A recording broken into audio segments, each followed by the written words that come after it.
système de jeu. Non mais là c'est vraiment une honte. On vient de se prendre une leçon de football par l'Espagne qu'on pensait être mou depuis le début de la compétition. Comment c'est possible de se faire aussi dézinguer dans tous les sens? La France n'a tout simplement rien proposé aujourd'hui, ils n'ont rien réussi. L'Espagne a réussi à saboter notre système de jeu grâce à leur pressing. Et je suis désolé, contrairement à l'équipe de France, j'ai vu une équipe d'Espagne qui avait bien analysé la France. Étant donné que du début jusqu'à la fin on avait l'impression que tout avait l'air facile pour eux. Que ça soit dans les déplacements, tout le monde se rend disponible. Le pressing pour récupérer le ballon est bien coordonné, il y a toujours deux joueurs sur le porteur du ballon. Sans oublier le match de patron de Rodri encore une fois dans ce milieu espagnol. Et pour moi c'est clairement le meilleur joueur espagnol de cette Coupe du Monde, il n'y a rien à dire. C'est lui qui gérait tout le tempo du jeu. Et pendant ce temps on a l'équipe de France en face, complètement spectateur. Il n'y a qu'à voir le deuxième but de Pedro Porro, tout le monde le regardait, le gars il a traversé la défense, personne l'a accompagné. Regardez vous-même là où l'action commence, Pedro Porro se retrouve face à deux joueurs français, Désiré Doué et Koné. Il fait la passe à Dani Olmo qui se retrouve devant la surface. Ce dernier, comme on le connaît fort dans les petits espaces, lui lâche une passe en profondeur. Et pendant ce temps, on a les deux joueurs français qui sont là.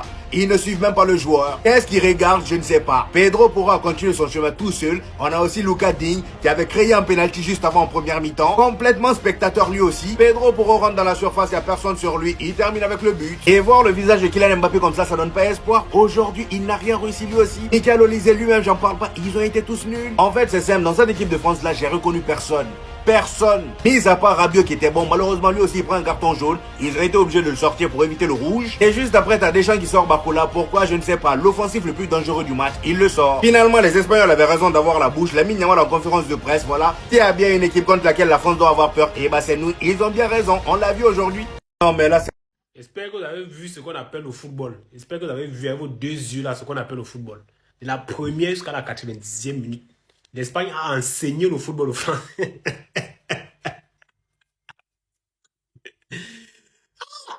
On ne respirait plus avec vous. Oh Dembélé, oh Olise, oh Mbappé, oh Doué, oh Barcola, oh... Et vous êtes dit qu'il y a un défenseur là qu'on appelle Koubassi. Ne tendez pas le petit frère là. C'est un monstre défenseur d'abord. Vous jouez avec l'Espagne. Hein. Vous blaguez avec l'Espagne. L'Espagne peut vous jouer des passes du début jusqu'à la fin. Vous ne touchez même pas le ballon.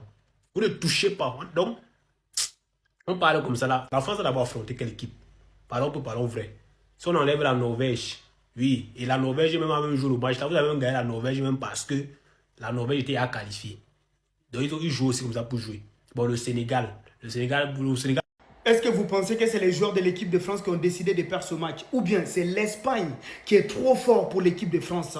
Parce qu'il y a un joueur de l'équipe de France qui est venu au micro tout à l'heure et il a dit, c'est parce qu'on n'a pas mis d'envie. Vous pensez que c'est juste parce qu'ils n'ont pas mis d'envie qu'ils ont perdu ce match? Ou bien c'est parce que l'Espagne était trop fort, l'Espagne était meilleure? Ou bien c'est parce que l'Espagne est le meilleure équipe du monde? Voilà pourquoi ils ont gagné le match. Je vous invite à mettre ça dans les commentaires. Parce qu'il y a Ryan Cherchery qui est passé au micro et il a dit qu'on n'a pas mis d'envie, on peut pas jouer un match demi-finale de la Coupe du Monde et qu'on met pas d'envie. C'est comme si que c'est un match de la vie, on doit mettre plus d'envie. Et vous pensez que c'est juste l'envie qui manquait ou bien c'est parce que il y a un mauvais calcul qui a été fait et c'est voilà pourquoi en fait qu'ils ont perdu le match. Donc dans les commentaires. Alors lui quand il parle, quand il chambre, c'est pas pour rien les gars. C'est pas pour rien. Regardez les stories qu'il a osé mettre avant le début de ce match. L'action de sa lucarne en demi-finale de l'Euro en 2024. Quel goal c'était honnêtement. Sa célébration au 5-1, qui a fini 5-4 bien évidemment, lors de la Ligue des Nations, après son doublé, contre encore cette équipe de France. Et puis une image de Cowboy avec The Sound of Police. Alors là, Lamine Yamal, c'est trop. Parce que encore une fois, il traumatise l'équipe de France et Mbappé. Il traumatise encore une fois cette équipe de France. Mbappé, c'est une dinguerie, honnêtement. Une dinguerie. À 16 ans déjà, il leur mettait 2-1. Il leur met 5-4 à 18 ans. Et le lendemain de ses 19 ans, 0-2. Incroyable, vraiment incroyable. Et n'en parlons pas si son goal avait été accepté, le troisième. Hein. Ça aurait été le plus beau goal de la Coupe du Monde. Franchement, ce petit, c'est trop... Et comment il traumatise Mbappé. Mbappé, c'est sa victime, là. C'est abusé, c'est abusé. Il a perdu aucune compétition face à Mbappé. Vraiment, il a rien, depuis qu'il a 100%, depuis qu'il a son statut, parce qu'en 2024, oui, il est sorti en finale Ligue des, enfin en quart de finale de Ligue des Champions, mais il faut dire, les frères, il faut dire aussi les termes que il est encore très jeune. Donc là, à 2-1, lors du 2-1. Il a vraiment ce statut en équipe d'Espagne. Regardez le résultat. C'est un truc de fou. Le pire cauchemar de Mbappé. Aucune pitié, ce gamin. Incroyable. Incroyable, franchement, Lamine.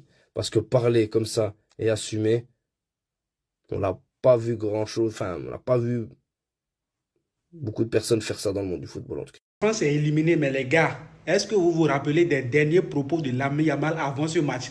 Il a déclaré, si la France devait avoir peur d'une équipe, c'est bien nous, parce que nous sommes la seule équipe contre qui la France a perdu dernièrement. Dites-moi honnêtement, qui a raison entre Lamine Yamal et la France? Défaite de la France 2-0, la France est pire que le Portugal, est pire que le Cap-Vert. Luis de la Fuente, l'entraîneur de l'Espagne, a déclaré après le match que la France a le meilleur joueur au monde.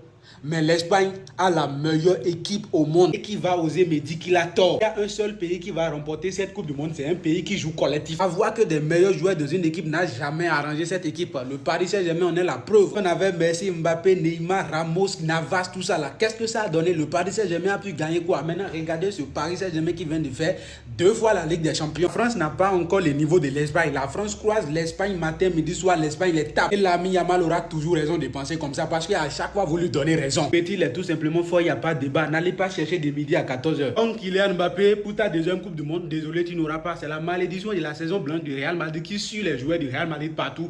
Parce que cette saison, ils n'ont rien gagné, ni avec la France, ni avec son club, et il ne gagnera rien. Vamos, Espagne.